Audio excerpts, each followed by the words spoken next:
말씀은 시편 1편 1절에서 6절까지의 말씀입니다. 복 있는 사람은 악인들의 꾀를 따르지 아니하며 죄인들의 길에 서지 아니하며 오만한 자들의 자리에 앉지 아니하고 오직 여호와의 율법을 즐거워하여 그의 율법을 주야로 묵상하는도다.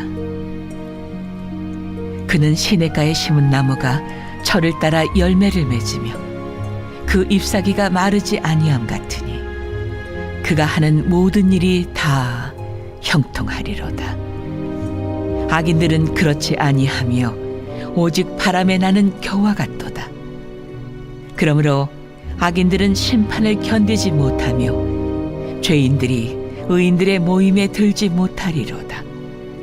무릇 의인들의 길은 여호와께서 인정하시나 악인들의 길은 망하리로다. 아멘. 우리가 여러분 어제까지 고린도전서의 말씀을 마치고 이제 구약으로 다시 넘어와서 시편 1편의 말씀을 보게 되었습니다. 먼저 여러분 우리 시편에 대한 말씀을 나눌 때 시편이 총 몇 편까지 있다? 150편까지 있습니다. 그리고 시편의 주제는 굉장히 다양하게 있습니다. 찬양의 시도 있고 탄식, 회개, 간구, 굉장히 다양한 주제들을 이 시편이 가지고 있어요. 그런데 시편 150편 중에서 가장 먼저 시작되는 시편 1편의 주제는 무엇이다? 복입니다. 시편 1편을 가장 먼저 시작하면서 나오는 주제가 바로 복이에요. 그리고 하나님께서 가장 먼저 하시고 싶은 말씀도 바로 복입니다. 하나님께서 너희가 복 있는 사람으로 살기를 원한다. 너희가 정말 복 받기를 원한다 라고 하는 그런 말씀이죠. 그러면 하나님께서 우리에게 주시는 복, 그 복은 도대체 어떤 복인가 우리 시편 1편의 말씀을 통해서 알 필요가 있겠습니다. 먼저 여러분 1절의 말씀을 좀 보세요. 복 있는 사람은 악인들의 꾀를 따르지 아니하며 죄인들의 길에 서지 아니하며 오만한 자들의 자리에 앉지 아니하고 이렇게 시작을 합니다. 복 있는 사람은 여러분 어떤 사람이라고요? 딱 세 가지로 먼저 정의를 내려주시는데 악인들의 꾀를 따르지 않는다. 또 죄인들의 길을 걷지 않는다. 또 오만한 자의 자리에 앉지 않는다 라고 이렇게 말씀합니다. 그렇게 될 수 있는 이유가 있어요. 복 있는 사람이 악인처럼 죄인처럼 오만한 자처럼 되지 않을 수 있는 이유가 있습니다. 그 이유는 2절입니다. 2절의 말씀도 좀 같이 보시면 오직 여호와의 율법을 즐거워하여 그의 율법을 주야로 묵상하는도다. 이렇게 시인이 고백을 하고 있습니다. 여러분 이 말씀 보시면서 딱 두 가지 단어가 눈에 떠오르잖아요. 즐거워하다, 묵상하다. 여호와의 율법을 즐거워하고 묵상하는. 여기서 즐거워하다는 뜻은 여러분 이런 뜻을 가지고 있습니다. 너무 좋아요. 너무 기쁩니다. 하나님의 말씀을 받는 것이 너무나 좋아요. 말씀을 읽고 말씀을 듣는 것이 그 안에서 하나님께서 나에게 주시는 뜻이 무엇인지를 발견할 때마다 그것이 너무나 나에게 좋다라고 하는 그런 의미를 가지고 있습니다. 또 묵상하다라고 하는 뜻은 원어적으로 여러분 이런 의미예요. 입으로 계속 중얼거리다. 계속 입으로 음미한다라고 하는 이런 뜻을 가지고 있습니다.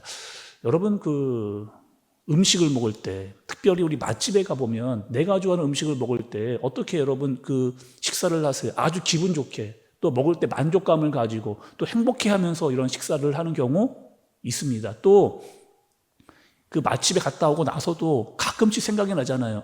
그 맛집 또 가서 맛있게 먹고 싶다라고 하는 그런 마음을 갖듯이 하나님의 말씀이 나에게 어떻다? 계속 떠오르고 계속 생각나고 계속 음미하고 계속 묵상하는 그런 사람이 바로 복 있는 사람이다 라고 그렇게 말씀해 주고 있어요. 그래서 말씀이 때로는 내 마음이 두려움이 생길 때, 또 낙심이 될 때, 또 우울할 때, 누군가의 갈등이 있을 때, 또 어려움을 만나게 됐을 때 내가 그때 어떻게 해야 될지에 대한 정확한 답을 말씀이 우리에게 주시게 되죠.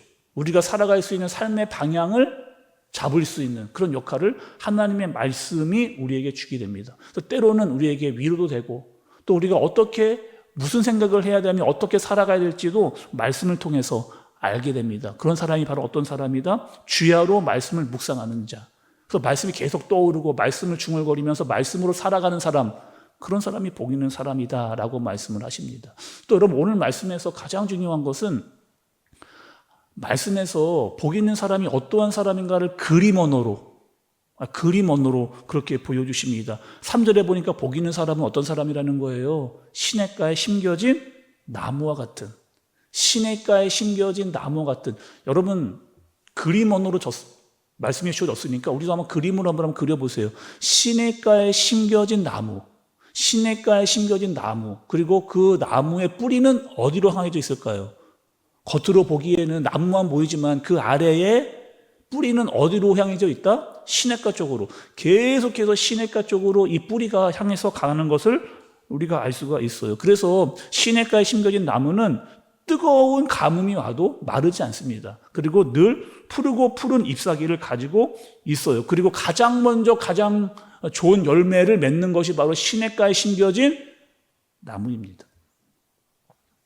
3절의 마지막 부분을 보니까 여러분 좀 보시죠. 3절의 마지막 부분을 보시면 그가 하는 모든 일이 다 형통하리로다. 그가 하는 모든 일이 다 형통하리로다. 여러분, 우리가 형통한 사람, 딱 떠오르는 사람이 있죠. 창세기에서 우리가 말씀을 들었던 사람, 형통에 대한 말씀으로 우리에게 알려준 사람은 누구다? 요셉 여러분 이었습니다. 요셉은 어떤 일을 당했어요? 정말 수없이 많은 어려운 일들을 당했습니다. 때로는 종이 되기도 하고, 때로는 노예로, 때로는 죄수가 되기도 했죠. 근데 그때마다 누구와 함께? 하나님과 함께. 그러니까 복 있는 사람이라고 해서 전혀 어려운 일이 없다라고 말할 수 없고, 복 있는 사람도 어려움을 당할 수 있습니다. 그러나 하나님과 함께 하면서 하나님이 주신 형통을 경험하는 사람, 그 사람이 바로 복 있는 사람인 거죠.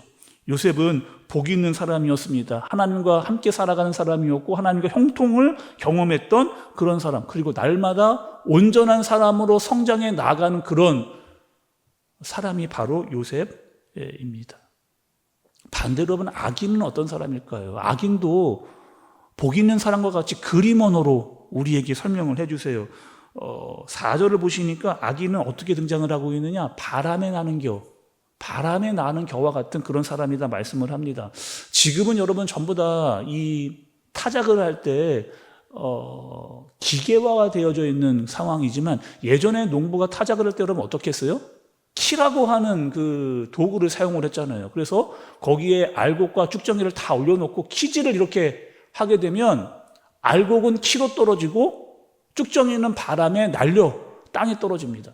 그리고 땅에 떨어져서도 이 쭉정이는 이리저리로 왔다 갔다 바람 불 때마다 날려다니다가 결국에는 먼지가 되어지는, 그 안에 내용물이 없기 때문에, 그 안에 알곡이 없기 때문에 결국에 무너지는 그와 같은 자가 바로 악인이다라고 말씀을 해 주십니다. 오늘 말씀은 우리에게 묻고 있어요.